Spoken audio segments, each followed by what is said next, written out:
Heath Slater and Impact Wrestling. What is going on with Heath Slater and Impact Wrestling at the moment? Of course, Impact Wrestling Slammiversary pay-per-view was the event that went down this past Saturday. A really exciting night and an exciting time about Slammiversary at the moment. There is so much buzz and momentum and all of that good stuff that's going on with the company right now.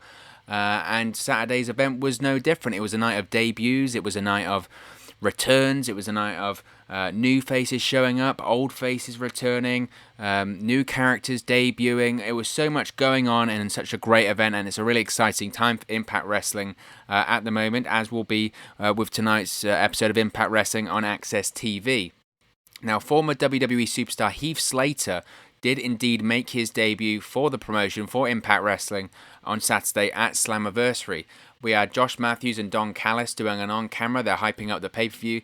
And then we see Heath Slater jump the railing. If there were fans there, he would have moved all the fans out the way. But he jumped the railing and got on the microphone. He said he wanted in. He says, I want in on Impact, the Impact Wrestling World Heavyweight Championship main event tonight at Slammiversary.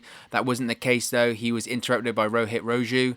And we saw some trash talking between both, which led to Heath Slater taking out Roju in pretty quick fashion with a net breaker. And then Heath Slater walks off. He leaves the ring. He jumps over the guardrail once again before showing the cameras his free agent shirt. He was wearing a free agent shirt. That's what they're calling him, a free agent. Of course, he has signed with Impact Wrestling. Impact Wrestling did indeed release a press release after Slammiversary stating that about all the names that had debuted and re-signed and re-debuted and returned, all of those lovely words, with the company, and Heath Slater was one of them. So let there be no doubt about it. Heath Slater is indeed with Impact Wrestling. He signed a contract despite only appearing on WWE TV, 12 days ago or something like that. The last time we saw Heath Slater before Saturday night at Slammiversary was on Monday Night Raw. He was in a segment with the current WWE champion Drew McIntyre, hyping up the feud between Drew McIntyre and Dolph Ziggler. He actually had a match with Drew McIntyre, even though he lost in about 10 seconds. But during that appearance on Monday Night Raw, he cut probably the best promo of his career. At the time, I said it was the best promo of the year, and I'll still stick by that. I thought it was such a good promo. I thought it was so well done. It was real. There was emotion. He spoke from the heart. He had tears in his eyes. He spoke about his kids, not the 1,000,000 kids that the world thinks he has, but his real 2 children at home.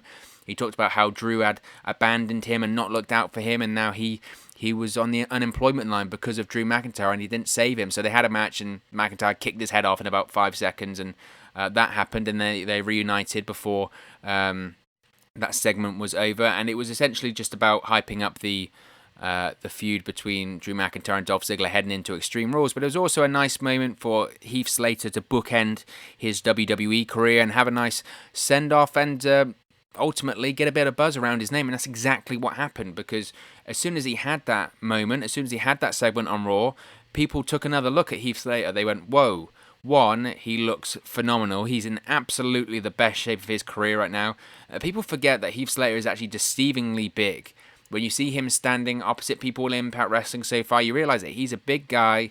To me, I've said it here, he looks like a world champion. He can absolutely be a world champion in Impact Wrestling. The only reason he couldn't be a world champion in WWE, in my opinion, one, maybe did he have the look for it? No, I think the look he currently has now is the best look he's had in his career, quite frankly. I was never a massive fan of the long hair, sun-kissed hair, one-man band gimmick. That just never worked for me. I think that was also a problem, and it was the gimmick.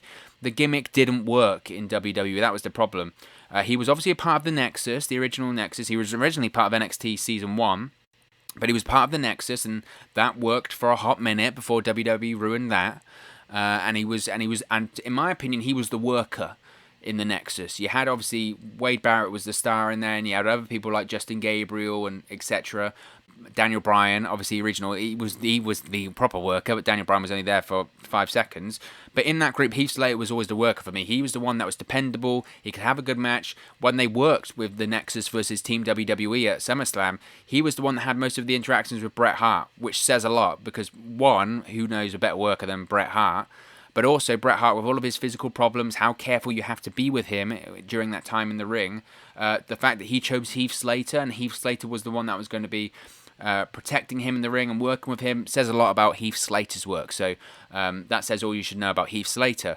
Later on in the night, of course, on Saturday at Slammiversary, We didn't just get the appearance from Heath Slater, who is going by the name of Heath. He's just not no Heath Slater. He's just Heath. I'm not sure how I feel about that. Heath is going to take some while to get used to because it's so close to Heath Slater. I'm going to always call him Heath Slater. I still call Cody Rhodes. Sometimes I even still call Impact Wrestling TNA. So I'm sure I will slip up a million times when I'm talking about Heath in the future. But backstage, we saw Heath Slater, there you go, I've done it there, walking the halls, and he's shaking people's hands and high-fiving people. He looks happy with his appearance, and he looks happy to be in Impact Wrestling.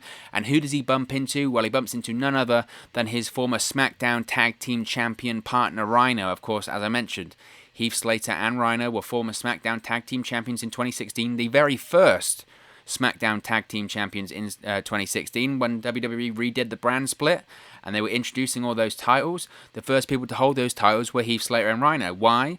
Because at the time, and this will touch on the free agent thing for Heath here, but at the time, when they were doing the drafts of Raw to SmackDown, Heath Slater didn't get picked up by anyone. He was a free agent, and he would appear on Raw and he would appear on SmackDown saying, I'm the hottest free agent. Why didn't I get picked? Why didn't I get drafted? And I believe Rhino even made his debut on SmackDown as a, quote, free agent, goring Heath Slater, and eventually they became tag team partners, and eventually they defeated the Usos, I believe, and became the SmackDown Tag Team Champions in the process. So there's a lot of history there between Heath Slater and Rhino. They became very good friends inside and outside the ring. They were a fun tag team. They cut fun promos. They had fun matches. It was just a very exciting tag team. So we had that brief reunion backstage Saturday at Slammiversary. They're chatting. He says, you look great. Rhino says to Heath Slater, you look great. It's great to have you here in Impact Wrestling. I'm really excited to have you here in Impact Wrestling. You then have Scott D'Amore, who just, pees on the bonfire slightly because he shows up and he goes, Heath Slater, wow, you look at you two, and you're back with Rhino, look at this, all this history, reunion. Scott D'Amore, of course, is an Impact executive, one of the executive vice presidents, along with Don Callis of the company. So he's a major player there, and he says, welcome, great to have you here. But I heard what you said out there. You said that you're a free agent. You haven't actually signed an Impact Wrestling contract. With the whole situation that we're going on in the world right now, with pandemics, with testing and social distancing and all of that sort of stuff. If you're not under contract, you can't be backstage. I'm really sorry, but we're going to have to ask you to leave. So they kick Heath Slater out of the building because in the storyline, Heath Slater is a free agent and has yet to sign with Impact Wrestling. Now, where are they going to go with this? What are they going to do with this storyline? Well, as I mentioned, he kind of did this storyline previously in WWE back in 2016 when they had the brand split, when they had Raw and SmackDown, and Heath Slater was a free agent, and he eventually had to work for a contract to sign with SmackDown. I think essentially that's the same thing we're going to get here. I think Heath Slater is going to keep doing the Scott Hall style, show up, jump over the barricade, cut a promo, try and get involved, maybe even help out Rhino in some of his matches and that kind of deal. And then eventually he'll at some point have a match, continue maybe having matches. I wouldn't want to see, this is what happened in WWE. I wouldn't want to see the exact same thing happen in WWE because he would have these matches whereby if he won, he would once again be on the WWE roster. Now, he had matches on Raw, he had matches on SmackDown, and all he would do was lose. He kept losing and losing and losing. I believe he lost to Jinder Mahal on one of them. I think he might have even lost to Rhino on one of them. And every time that happened, the person who defeated him got a contract and was on either Raw or SmackDown. So hopefully that isn't happening here. I don't think that would happen here because the way to debut a new star, even if he's well known like Heath Slater with the company, isn't to have him lose over and over and over and over and over again. To me, that just, no, you just wouldn't do that. It wouldn't make any sense. I would assume that he was interrupted by Rohit Raju at the weekend. Maybe he has a match with him at some point on Impact Wrestling. If he wins, he signs a contract. Or maybe it's for Scott D'Amore or Don Callis to kind of, try and lure him into Impact Wrestling. Maybe he says, look, I'm a free agent. I want to sign with Impact Wrestling, but I don't want to be a comedy guy like before. I don't want to play air guitar. I want to challenge for the Impact World Heavyweight Championship. I want to be the Impact Champion. I want to be involved in something meaningful. I'm the hottest free agent in professional wrestling today. It's not a case of me needing to be in Impact Wrestling. Impact Wrestling needs me here. I'm world champion material, and maybe it's a case of Impact having to negotiate with him. That could be an interesting thing. I think the idea and the storyline of having Heath Slater continue to show up unannounced and all of that is fun, but it might wear thin very quickly and it might become old very quickly. We know that Heath Slater isn't a free agent. We know that he has signed a contract with Impact Wrestling. Why? Because Impact Wrestling confirmed it themselves. So this whole free agent thing is great, but I think that they need to be careful how long they draw it out, because it's something that, to be honest, I don't think will last very, very long, and to me doesn't make very sense to last super long. So I don't think that will be the case with Heath Slater. I think it'll only be a couple of weeks. There's no doubt he'll be on Impact Wrestling tonight on Access TV. Again, I expect tonight to be quite similar in the vein of Slammiversary. I expect him to jump the guardrail, and I expect him to maybe cut a promo. What is interesting is that when he did cut his promo, not only did he say that he wanted in on the Impact World Heavyweight Championship match at the weekend, but he also said that there were more coming. Now, there's been a lot of talk, hasn't there, at the moment about factions returning, about certain people returning to the company. Obviously, we saw the Motor City Machine Guns return at Slammiversary. They will be facing the North tonight on Impact Wrestling on Access TV for the Impact Tag Team Championships. We saw Gallows and Anderson come to the company. Luke Gallows himself return to the company. We also saw EC3 make his return to the company as well at the end of Slammiversary. We saw Eric Young make his return to the company at Slammiversary also. Rich Swann made his return to in-ring action at Slammiversary after being out for 7 months, maybe even longer than that. So there are a lot of returns, but with Heath Slater kind of dropping the hint that they are coming, it's led some people to speculate, is Heath Slater going to be involved in Aces and Eights? We know that Aces and Eights is coming back. They've teased it several times on Impact Wrestling, whether it's D'Lo Brown showing his cut after being bullied by Reno Scum, whether it's Luke Gallows on social media showing his Impact Wrestling Aces and Eights cut, or showing him wearing an Aces and Eights shirt. We saw Wes Briscoe tease Aces and Eights also on social media. Of course, for the TNA, there's no place like home event scheduled for April during WrestleMania weekend in Orlando. We were scheduled to have an Aces and Eights reunion involving D'Lo Brown and Ken Anson, Mr. Anson, the two previous vice presidents of the faction. Of course, that didn't happen due to the pandemic which we're in at the moment, but a lot of things that were planned for that TNA reunion show, the TNA There's No Place Like Home, have subsequently happened on Impact Wrestling. For that show, Chris Sabin was booked. We were meant to get a Motor City Machine Guns reunion. That has happened. On that show, we were meant to have a TNA World Heavyweight Championship King of the Mountain match, and Moose was meant to win that match and become the TNA World Heavyweight Champion. Even though the event didn't happen, even though the match didn't happen, Moose is currently the TNA World Heavyweight Champion on Impact Wrestling. Instead, he just showed up with it. So a lot of the things that were planned for that event and were part of the direction for that event and the direction of Impact Wrestling going forward have happened anyway. So we know that Aces and Eights is going to happen. Everything else that they've teased on Impact Wrestling, they have paid off. They even teased Heath Slater appearing at some point in Impact Wrestling by Rhino, teasing that he was going to arrive a few weeks ago. In a segment, I believe it was with Michael Elgin, who of course is no longer with the company. But in a segment, someone was chatting to him saying about having a tag team partner, etc. And Rhino says, I've got a tag team partner and he's got kids, and gave a look to the camera, meaning Heath Slater. And that was the tease. Heath Slater's coming into Impact Wrestling, and wouldn't you know it, this past weekend at Slammiversary, Heath Slater makes his debut with the company. So every tease that Impact Wrestling has done so far, they've paid off, and Aces and Eights isn't going to be any different. So could Heath Slater be involved in Aces and Eights? Well, he's certainly got experience with factions, that's without a shadow of a doubt. As I mentioned earlier, he was part of the original Nexus in WWE, and after the Nexus moved their separate ways, or they split, didn't they, because you had the new Nexus on Raw with CM Punk, and you had on SmackDown, you had original Nexus members in Justin Gabriel, Heath Slater, and Wade Barrett. They were joined by Ezekiel Jackson, and they were part of the group known as the Core. Yes, do you remember the Core? On SmackDown for a period of time when none of us, there's no leaders, we're all equals. What a load of rubbish. It was a terrible stable. It was awful. It didn't make any sense. They went through about 1 million different entrance themes as well. But he's been part of that stable, and of course he was part of 3MB with Jinder Mahal and Drew McIntyre. Regardless of your thoughts on what that stable was, and it was meant to be the bottom of the bottom, the lowest stable going around, the lowest people on the roster that just didn't have anything going for them. Two of them have since become WWE champions, and I think the other one, Heath Slater, will go on to become a world champion in Impact Wrestling. I think it's a shadow of a doubt.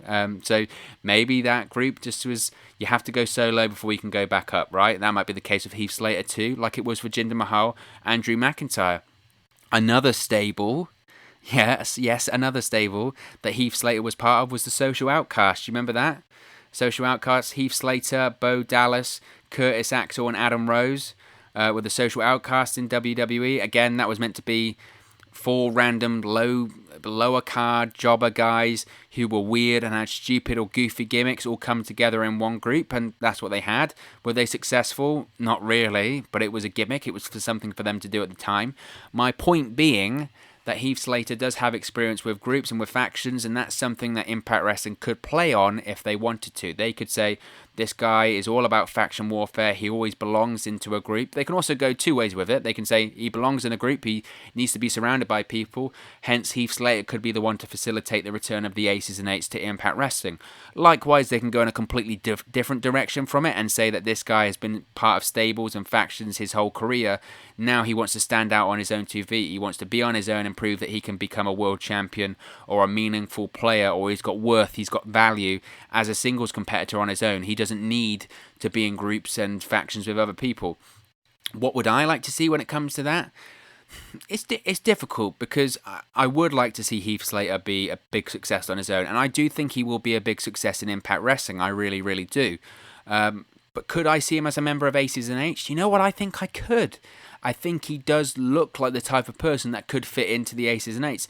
The way I look at if someone can be in the Aces and Eights, I just try and picture, maybe as silly as it sounds, I just try and picture, can I picture them wearing the Aces and Eights cut? Can I picture them wearing that vest and being part of that group? And I think I can. When it comes to the Aces and Eights, they were always known the first time around as the majority of them were ex-WWE guys. Of course, there were a couple in there that weren't. You know, the Wes Briscoe, Garrett Bischoff, they were sort of prospects. But initially, it kind of felt like that Impact Wrestling was being invaded from the outside. And they were infiltrated as well from the outside, even up to executive level when it came to D'Lo Brown, right? Bully Ray, former WWE guy. Devon, former WWE guy. Luke Gallows, former WWE guy. Nux, former Mike Knox, WWE guy. Ken Anderson, former WWE guy. D'Lo Brown, former WWE guy that's an executive with the company. He even infiltrated Impact Wrestling at the highest level. Taz, former WWE guy. Of course, there was an ECW type vibe in there with the likes of the Dudley Boys and Taz in there, but it felt to me more like an outside invasion from people that used to be in WWE. So is that a necessity to be in the Aces and Eights? Absolutely not. Maybe this version of the Aces and Eights will evolve and will be slightly different. But I could see Heath Slater being involved in the Aces and Eights. I think that would be a fun thing to do, and I could definitely see him playing that more serious heel character. Like I mentioned, if they're going to play that he's a free agent and they want to drag this out, I'd rather they didn't, and they announced that he has signed with Impact Wrestling. But the whole point before, you have to remember when it comes to the Aces and Eights, is they didn't actually get an official Impact Wrestling contract for a very, very long time. They had to actually win that and win a match to become members of the Impact Wrestling roster. Initially, they were just a group that was invading Impact Wrestling. They didn't enter through the traditional entrance. They entered through the crowd. Why? Because they were outsiders into the Impact Zone. They weren't Impact Wrestling employees. They weren't Impact Wrestling wrestlers. So again, that does fit into this narrative of, oh, I'm a free agent. I haven't been signed by Impact Wrestling. Maybe Heath Slater could be the leader. I wouldn't want Heath Slater to be the leader of the Aces and Eights. As I mentioned previously, I think the best candidates to be the president of the Aces and Eights, first of all, is Bully Ray, because Bully Ray is the Aces and Eights. He was the original president. He was the original leader of the club. Quite frankly, towards the end of the run, when the Aces and Eights started to dissolve, and Ken Anderson was the one to make them dissolve, Bully Ray was the last member standing, so it makes sense for Bully Ray to be the one to resurrect the group back in Impact Wrestling. We know he doesn't have a contract right now with Ring of Honor.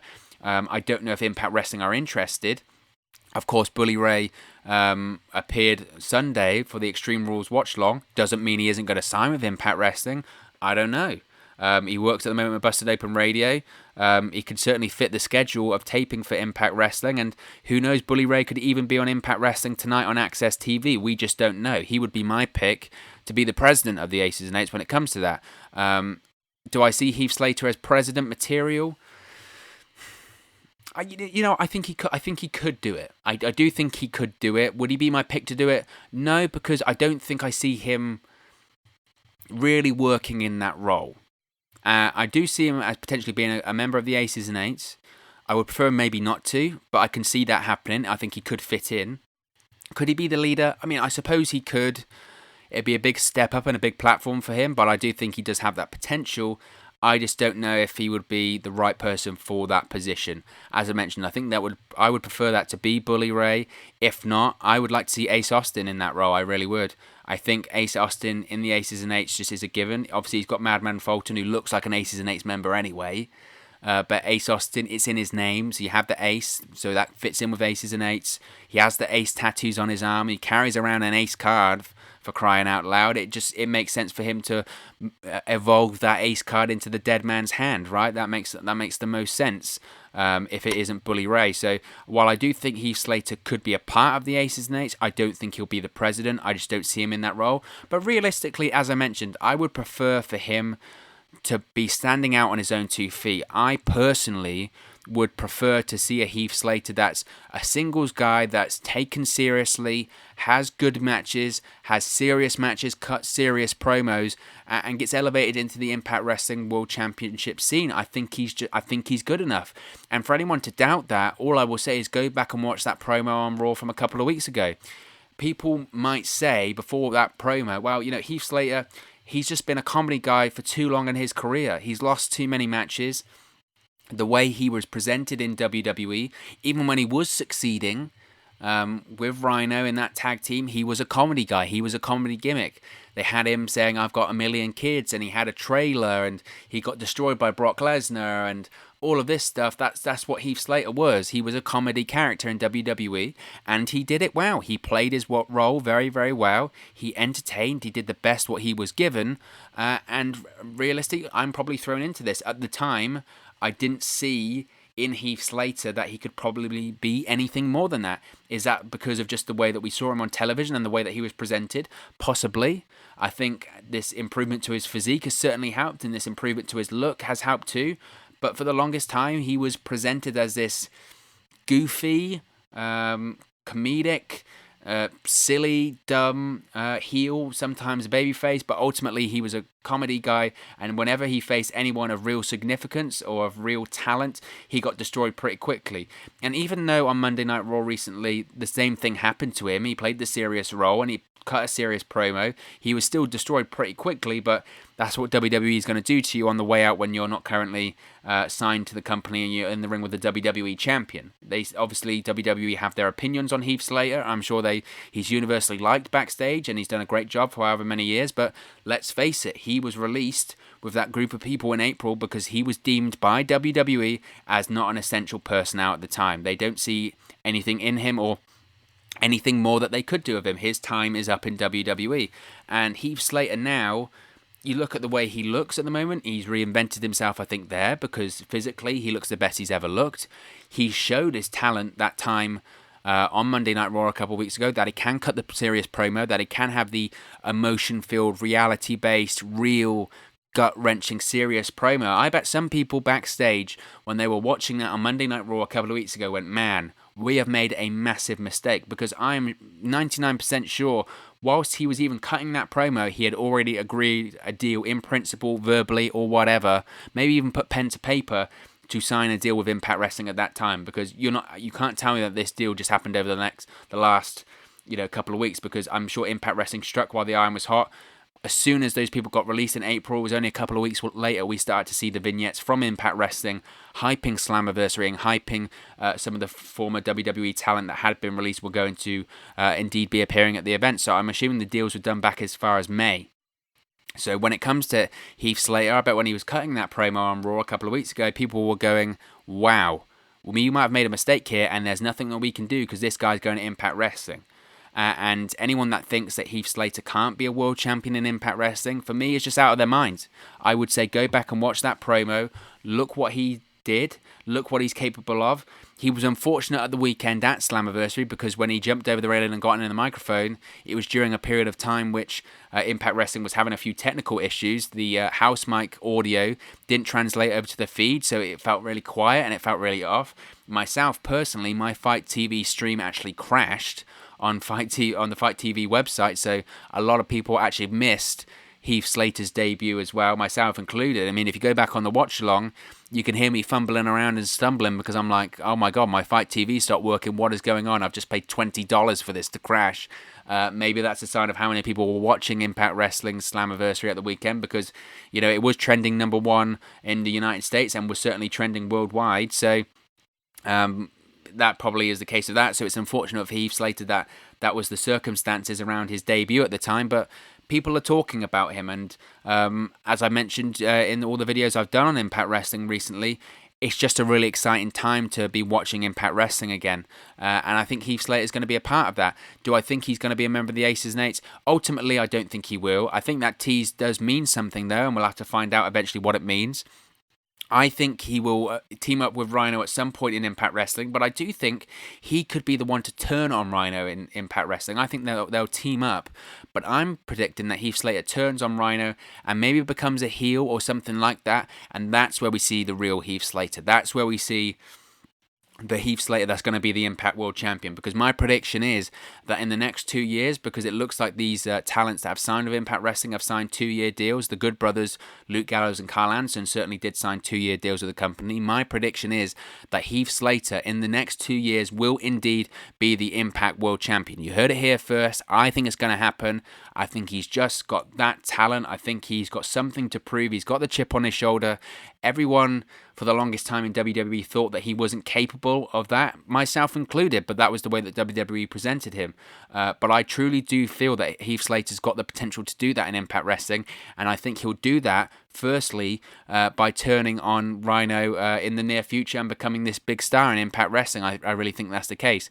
As I mentioned, I think they'll play up the free agent gimmick for a while, but hopefully not too long, unless it means something more than just him jumping the guardrail every week trying to win a contract. I hope if they're going to play it up, it means something to do with the Aces and Eights or a faction or something like that. Something more substantial than just, oh, I'm going to show up here because I got fired from the WWE. You know what I mean? That to me just, that doesn't jive with me. I think they would need to do something different there. I just don't think that's the best use of Heath Slater. And at the timing which so many people are debuting with the company and so many people are returning to the company, and at a time where so many people are watching the company and watching Slammiversary and watching Impact Wrestling tonight, he needs to be doing something of substance, and he needs to be doing something of value, and he needs to be involved in something that's quite compelling and getting people talking about him the way that people are talking about him right now because of his appearance on Raw and his appearance at Slammiversary. It's like I said yesterday about the Aces and Eights video. It's all about momentum right now for Impact Wrestling. Impact Wrestling needs to keep up the momentum that they've generated from the Slammiversary pay-per-view, from the build up to the Slammiversary pay-per-view, and for all the people returning and debuting with the company, they need to keep that momentum up, and that's the exact same with Heath Slater also. But of course, as always, this is just one man's opinion. What is your opinion on Heath Slater in Impact Wrestling? How long do you think he will remain a free agent? What do you think his storylines will be in Impact Wrestling? Do you think he'll go with the Aces and Eights? Do you think he'll team with Rhino? How do you think he'll eventually get a contract in Impact Wrestling? What do you think of the free agent storyline? Let me know your thoughts in the comment section below, and I'll be sure to respond to all of your comments. I really enjoy interacting with all of you guys on all of these videos, but especially these Impact Wrestling videos. They're super interesting to talk about. If you've enjoyed the video, please do give us a like. It really does help us out here on the channel, go into people's recommendation feeds. If you've enjoyed the video also, be sure to share it with your friends. And if you haven't, most importantly, already subscribed to WrestleNews 365, please do subscribe to the channel. You can do that by clicking the bottom right hand corner of the screen right now, or if you wait a few seconds, there'll be a subscribe button at the end of this video, along with another video for you to watch. We're over 500 subscribers now, halfway there to the ultimate goal, that is 1,000 subscribers. Of course, once we get to 1,000 subscribers, we can monetize the channel, and we'll start doing a lot more live streams, watch-alongs, all of that good stuff, talking about Impact Wrestling, watching Impact Wrestling, watching Raw, watching SmackDown, watching NXT, watching Dynamite, and pay-per-views. All of that stuff is just a lot easier once we get to 1,000 subscribers to do that. So hopefully we can get there, and I really do appreciate everyone that has already subscribed to the channel. The growth we've seen recently has been really humbling and unbelievable, and I really do appreciate that you've taken the time to subscribe to the channel. It really, really does mean a lot. If you haven't also followed us on all of our social media channels, they're on the screen right now. The links are in the description box below. It's at 365Wrestle on Twitter and at WrestleNews365 on Facebook and Instagram, so be sure to give us a follow and a like there. Thank you very much for watching, listening, streaming, or however you come across this video today, and I'll speak to you again very, very soon. Hey guys, thank you for watching, listening, streaming, or however you come across this video today. Be sure to click on the video on the right there to watch our next video, or click the bottom there to subscribe, or the bottom right hand corner. Thank you very much, and I'll speak to you again very soon.